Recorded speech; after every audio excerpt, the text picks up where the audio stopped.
Welcome to the Arts in Medicine studio. Are you guys ready to hear the final chapter in Cody and the Cannon? Today we're going to hear the epilogue. And before we go there, I'm going to say hi to my very precious team. Hello, Cynthia Adler. Hello. Hi, Jonah. Hi. Ishan, how are you? I'm good. So good to see everyone. Jonah, before we get to the conclusion of our story, would you fill us in with just little highlights of what happened in the 6 chapters prior to this one?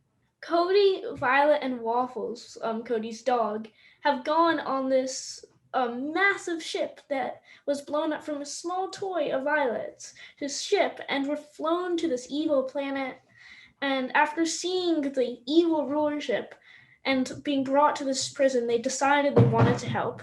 And so they made a plan and they executed it. I'm not going to say how it went, but it happened. Before we go for the reading, I want you guys all to create a beautiful heart shape with your fingers and say thank you, Sunali, for the amazing art that you created for us, illustrated for us, and felt the characters of the story with us. We love you. Thank you so much. Thank you, Sunali. You were wonderful. It's also beautiful. The art adds so much to the story. I love it. So let's hear it. Okay. This is the epilogue of Cody and the Cannon by Cynthia Adler and Jonah Halliban. It was not a very long trip to Vii, and as they arrived, the beautiful violet planet opened up, just as it had when Cody had first arrived there. They all climbed out of the boat as it turned back into a little toy.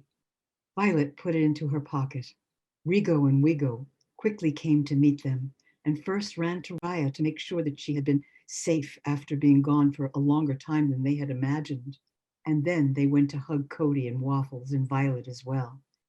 "This is Violet," said Cody, a little out of breath from the excitement of seeing them again. Then Raya said, "Violet has saved Bork and brought it back to the gentle planet that it had been before Morko. And in doing so, she has saved Vii as well. We have nothing more to fear." Raya started to tear up and then said, "How would you all like a wonderful breakfast, just like we had the last time, yes?" Waffles was panting and shaking his head. "Okay," said Cody, "I would love that." They all made their way up the hill that Cody had sat on before with Rigo and Wigo. Raya immediately brought out fruits and eggs and muffins. And of course, waffles for Waffles. Violet was amazed, and she asked Raya how she could have made food so quickly, and that it was actually impossible to do that in that amount of time. Vigo laughed. "Violet, we are a planet of mind readers. We knew that you were on your way. We knew what you would want for breakfast. And so it was done." They ate every delicious bite while they told Rigo and Wigo about Violet's grandfather and the whole story of how they landed on Bork. Everything that had happened and how they then arrived here. Violet showed them the photographs. When they saw the picture of Morko's mother, they did not seem surprised. "Many, many years ago," said Wigo, "a Borkian baby girl was taken to Earth and left there by her father. We all knew about it. We had never seen her, and no one ever knew just why her father did that, for he had disappeared as well, perhaps on Earth as well. But in time, all was forgotten, and we never heard a word of her again." Violet was tearing up as Cody said, "Oh, wait, we have to get back. Our parents will be so worried about us. We better go home right now. Violet, you have the boat." "The boat will not work now," said Raya. "What?" said Cody. "The boat's job is done. It will now stay the size of your little toy boat." "No," said Violet. Violet, and she got up and set the boat on the ground. Why can't we try? She said. Don't worry, Violet, said Rigo and Wego, laughing. It will not work out because you have done your mission, Violet, the one that you were sent to Bork to do. Now it will stay tiny so you can take it home with you. But how will we get home to our families without the boat, said Cody. Do not worry, said Rigo. We have a way for you to do it. What way? Asked Violet, her voice a little fearful. Come with us, said Wego, and they all made their way down a long path onto a terrace where there stood a large cannon and none other than Frankie Ferry and Billy Bowles. Cody was so amazed that he couldn't even say anything. Frankie and Billy started to laugh. Cody hugged them both. Violet, this is Frankie and Billy, and we are going to go home from the cannon I talked to you about the very first day I met you. Remember? Can we all fit in? Said Violet. You bet, said Billy. And then he gave Cody a little ticket that he put right into his pocket. Frankie led Violet, Cody, and Waffles to the cannon.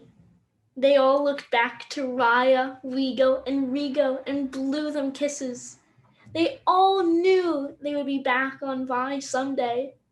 And then they let Frankie load them into the cannon. They all fit perfectly.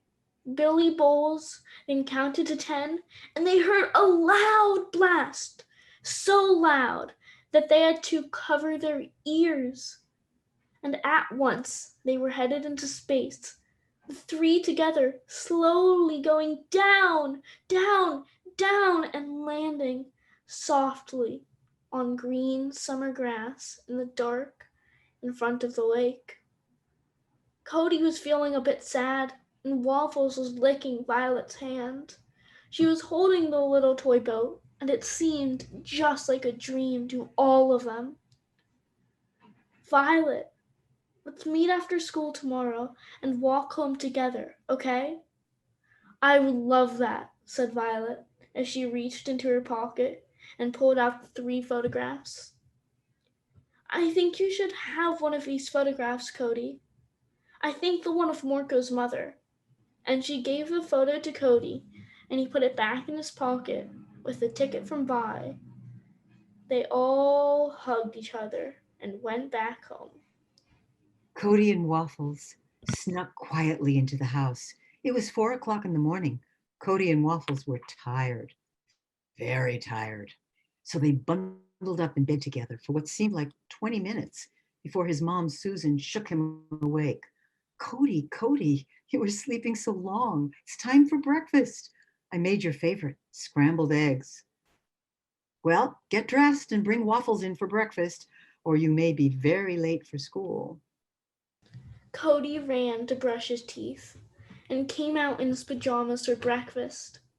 His sister Melanie was having some cocoa and was going off to a history class. And his dad, Lewis, would be going to his office.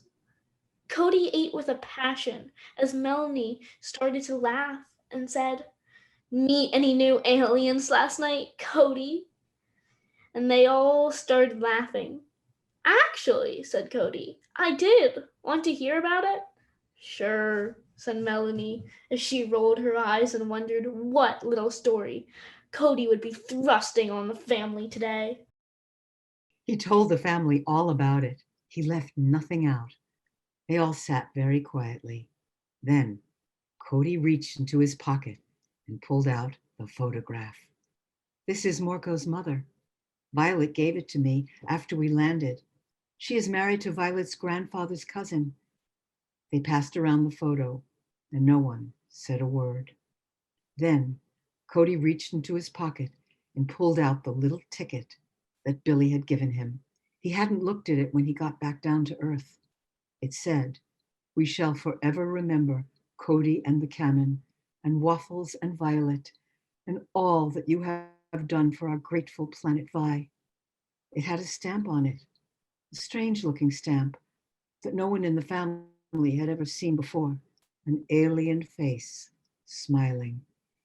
It seemed to be alive as they all sat in silence, frozen in their seats. And then the story ends. But this may just be the beginning.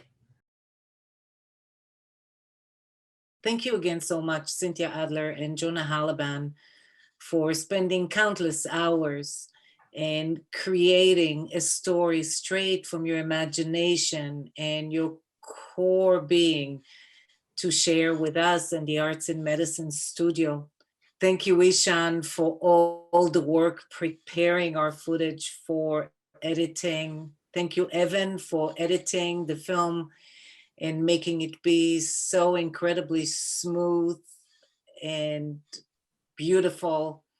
Thank you so much, Cynthia Adler, for co-creating this with Jonah. And Jonah, thank you for inspiring a spirit into it that is beyond exciting and help us deliver something new to the world together.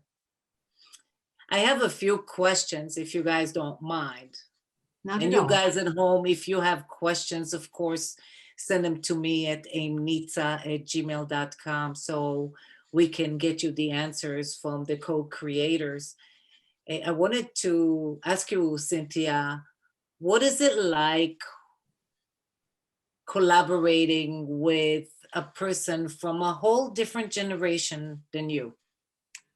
Is he from a whole different generation than me? No, I think I we're don't just really know 2 that. years apart. I think a generation is 30 years. Yeah, So but you know, it's very interesting because Jonah and I, when we work together, and I think he agrees with this, we're like the same age. I mean, we just, you know, I'm his age, he's my age, whatever. We have such a great collaboration that there's no defining anything. You know, we both come up with ideas. He can say to me, "Oh, I don't like that. I think we should do this." And very often he's right. And, you know, or I'll say, "I think we should do this here." So we have a very good connection. And when I'm working with him, I don't even see the age difference. That's what's so bizarre. I mean, we both have an idea and we both have a view of what can be put into Cody and the Cannon. And it's not all like necessarily what our age is. It's maybe just what experiences we've had, and we have similar ideas to what should happen in Cody and the Cannon. So when we're actually laying them out, we really work together well. It's not just the age, but it's the experiences that we've both had. Do you identify with any of the characters as a little part of yourself? I think whenever I'm writing, at least, I don't want to speak for Cynthia, but whenever I write, I always put something in my character and in whatever character I'm writing, whether Violet, Waffles, even, or Cody. I think for me, I just think that's a lot of fun writing, and also I almost think of it as like a cool Easter egg. It's like, oh, look, there's me. So I try to do someone who's different than me or something that's different than me, but still have similarities. So I think in Cody, especially because we started with Cody, I've put a lot of myself, a lot of my characteristics into Cody. You know, it's very interesting because I kind of relate to all the characters. You know, when you're making something up, you have to, in a way, become the character like Jonah is. You have to become the character to be able to write it. You have to write from the heart of the character. So you just kind of, and as an actor, because that's what I do as an actor, you have to take on the characters, you know, and so I think that I resonate, you know, when you're writing something like Morko, or you're writing about, you know, an insurrection of some sort, you know, I think that you take that from your experiences with movies, with things that you've read, you know, you just kind of look at that and that comes in. But your heart is really, you resonate in your heart with the characters that you love and that in the end are triumphant. Do you know what I mean? Yeah, but I think we also try to put equality into our story, and we try to have it represent what's going on now and to show the problems. And I think Morko, we even though he's done terrible things, we actually had a conversation whether did he just die and be gone forever because he did these bad things, or should he be forgiven? And I think there's no answer to this, but it's a really hard question. So when we were writing, we were trying to put our beliefs into like what we had Morko do. I don't know what I'm gonna do with you guys. In one way, it's amazing that the story is complete. In one way, is Cody and Violet gonna get married one day? Oh, that's an interesting idea. Who was the grandfather's cousin's girlfriend? Wife. There's so many questions I have, but I need you guys' help. I need you to tell me, what should we do with Jonah and Cynthia? Do we let them write another story? Do you guys want to write a story and they will narrate it and Ishan's mom would illustrate it? I really don't know what to do. I'm kind of happy, sad, because it's an end of a journey we all enjoyed very much. So please, please, please write to me. Give me some advice. I really need your help in figuring out what to do next. But And you of know course, what? Don't let them send us to the Darklands, okay? I mean, they could. They can write whatever they want. I know, but Jonah, we don't want to go to the Darklands, do we? Well, the Darklands are now now that now that it's such a wonderful planet, maybe the Darklands will be an all-you-can-eat like buffet with Mexican food, because I'm really hungry. Right. It might be like a hotel now. Yeah. Yeah, I mean, the Darklands are now a taqueria. Why don't we see? If someone writes it for us, we are going to go right now to the Darklands. Write to me at aimnitsa@gmail.com. And again, love to all you guys. Thank you so much. And see you next time. Bye-bye. Bye. Bye. Bye. Bye.